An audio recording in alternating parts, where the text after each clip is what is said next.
Хэрвээ та тэр шин цэцэрлэгт хүрээлэнд байсан бол түүхийн эргэлтийн цэг дээр зогсож байгаагаа мэдрэхгүй байсан болов. Тэнд ямар нэг хурсан олон сүр жавхланд үзүүлбэр олон нийтэд хандсан тунхаглал байгаагүй. Зөвхөн сарны гэрэлд чидүүн жимсний моддын дунд нойрмоглохгүй хичээх туйлдсан ирчүүдэл байлаа. Есүс өмнө нь энд олон удаа ирж байсан.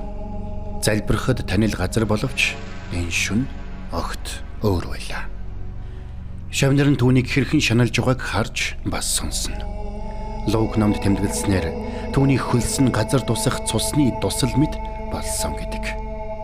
Тэд түүнийг эцэг минь хэрв та хүсвэл энэ аягийг надаас зайлуулаач гэж залбирахыг сонссон. Түүнийг ирж буй зовлонгоос ангид үлдээсэй гэж найдаж байсан байх.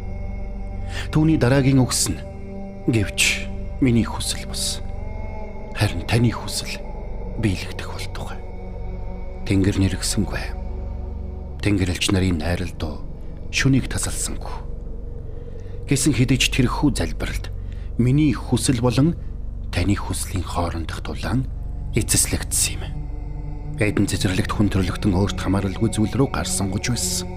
Харин Есүс өөрөө туйлын хүнд зовлон донд байсан ч Бурхны хүслийг эрэлхийлсэн юм. Нэг цэцэрлэгт тэрслэл эхэлсэн бол нөгөө цэцэрлэгт аврал эхэлсэн билээ. Загалмай бол санамсаргүй тохиолдол. Эсвэл түүний хяналтаас гадуурх эмгэнэлт явдал байгаагүй. Тэр үнийг өөрөө хүлээн авсан. Шийдвэрлэх ялалт нь үүр цайх үеийн хоосон булшнаас биш. Харин шөнийн цэцэрлэгт болсон тэрхүү үл үзэгдэх буулт даатгах мөчөөс эхэлсэн юм. Ил харагдах ялалт ирэхээс өмнө чимээгүй дуулууртай байдал байсан. Тэнгэр үүнийг л харсан юм. Тэр үед л аль хэдийнэ ялсан байсан.